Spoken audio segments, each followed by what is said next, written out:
السلام عليكم ورحمة الله تعالى وبركاته. يوم جديد، وصفة جديدة من التقاليد والتراث ديالنا اللي موالفين تنديروها جميعا في المناسبات. بهذه المناسبة تنتقدم لكم بأحر المتمنيات، دائما تكونوا بألف ألف خير وسلامة إن شاء الله، أنتم وجميع أفراد العائلة، كذلك جميع المغاربة بإذن الله. بالنسبه اليوم عندنا وصفه ديال الرغيفات اللي معمرين باللوز معسلين، يعني تقليديين، تيجيو رائعين بهذا الشكل هذا كما موضح في الصوره. فيعني يا سلام، مقرمشين لذاذين بالطريقه التقليديه بدون اضافات ولا اي حاجه.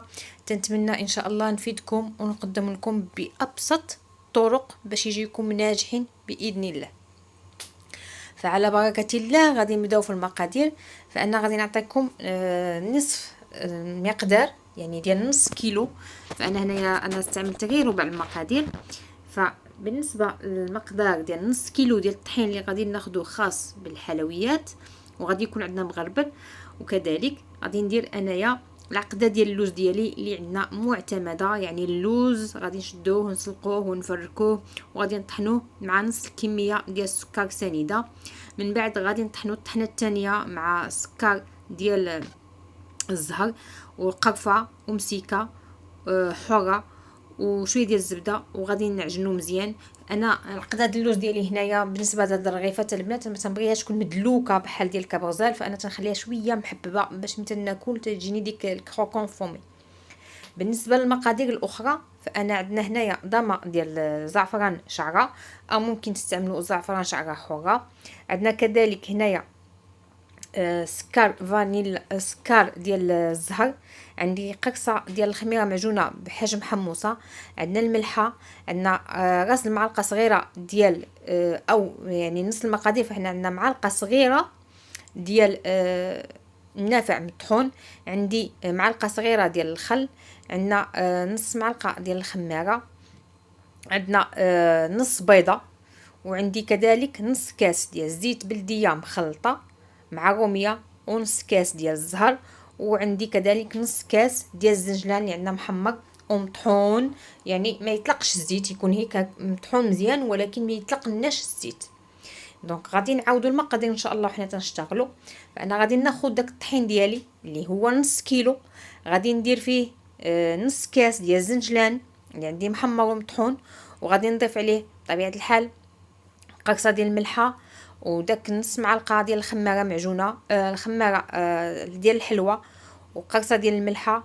وغادي نضيف نص معلقه ديال النافع اللي عندنا مطحون كذلك، وداك ديك نص كاس ديال الزهر. فانا غادي ندير فيه داك شويه ديال الزعفران شعره مع ديك حجم حموصه ديال الخميره معجونه.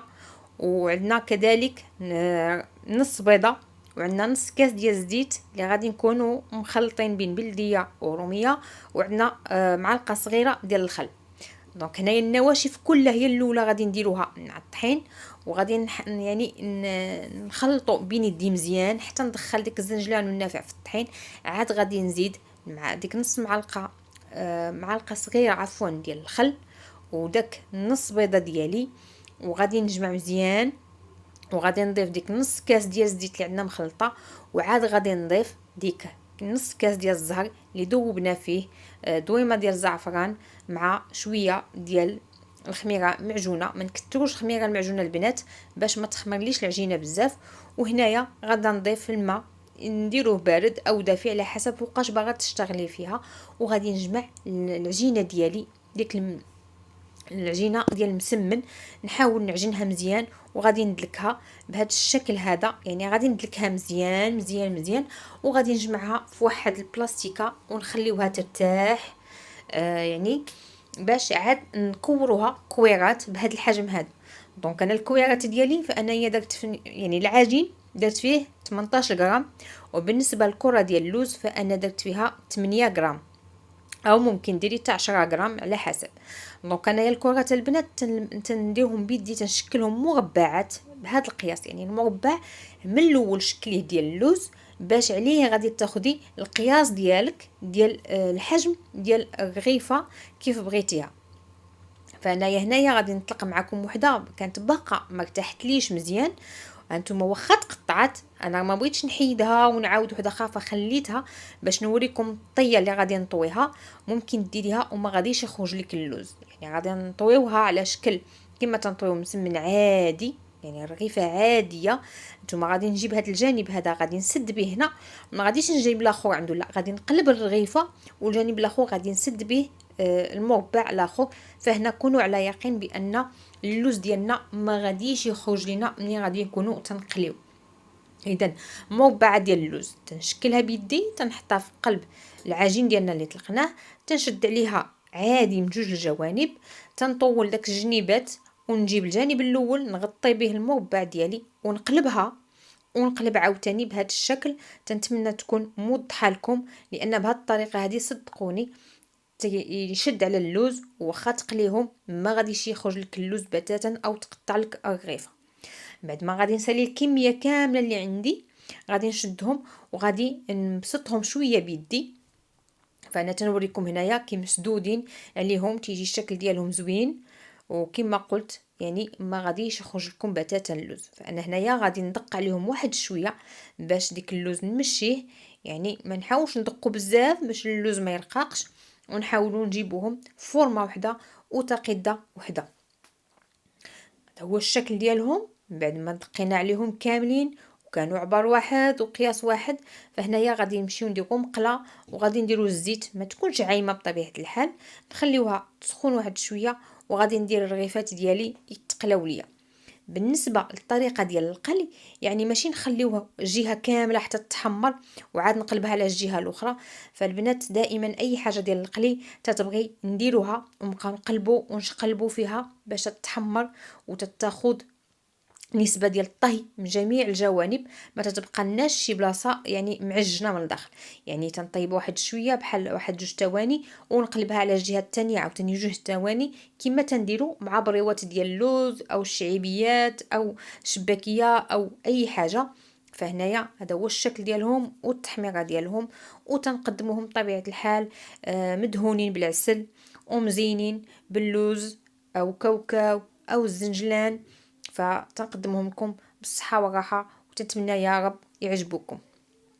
بالنسبة للوصفة الثانية اللي هذه من القواعد يعني العصيدة الفاسية اللي نقدموها دائما في المناسبة ديال ذكرى المولد النبوي الشريف. فأنا بغيت نقدمها لكم بالطريقة اللي تنديروها، هي بسيطة جدا لكن ما فيها بس نوراو وليداتنا نعودوهم على هذه المسائل هذه اللي حاليا بدات تندثر، يعني ما بقاتش. فهذه حنا تنوجدوها كل صباح ديال الذكرى ديال المولد وتنفطروا بها. هي اول حاجه تنقدموها هكا بزبيده بلديه او العسل الحره. فبالنسبه للعصيده فهي الطهي ديالها مثل اي يعني سميده تطيب بالحليب، ولكن هذه ما فيها لا حليب لا اضافات. دونك كاين اللي تيدير اضافات ولكن هذيك هي اضافات هما بغاو يزيدوها، لكن الاصليه فيها الماء وفيها سميده غليظه ماشي سميده رقيقه، سميده غليظه، وتنديروا قرصه الملحه وعويد ديال القرفه فقط. هادشي باش نطيبو. دونك اللي تيضيف نافع او تيضيف ما زهر او تيضيف شي حاجه واحده اخرى فهي تتبقى يعني اضافات اختياريه. او كذلك تيضيف الحليب. حنايا اول حاجه غادي ناخذ كاسرونه، فغادي نديرو هنايا الماء حتى يغلي مزيان، وغادي نضيف داك السميده الغليظه ديالي وغادي نحرك، وغادي نضيف قريصه ديال الملحه، وغادي نضيف كذلك العويد ديال القرفه ديالي اللي غادي يحيد ليا ديك الطيبه ديال الطحين اللي كاين في السميده. غنحرك ومره مره بطبيعه الحال غادي نحركوها ونخليوها يعني حتى تطلق لينا الخيط ديك السميده وطيب على خطرها بهذا الشكل هذا. فهي ما تيكون فيها لا زيت لا حتى شي حاجه، يعني لا حتى شي اضافات، فقط بهذا الشكل. تنتسناوها توصل لهاد المرحله هذه تدير ديك الفقاعات، فتانا تنعرفها طابت وجدات لي. فتنديروها في واحد الطبسيل كبير او تنقدموها في زليفات، يعني هذه ضروري تنديروها في غطار كبير تنقدموها في الصباح بهذا الشكل. تنديروا في وسط منها واحد كوره ديال الزبده بلديه وتنسقيوها بالعسل حرة، وتنقدموها في داك الصباح الحباب ديالنا. وانا تنقدمها لكم بالدور ديالي، وتنتمنى تكون الوصفات التقليديه عجبتكم، والى وصفه اخرى باذن الله.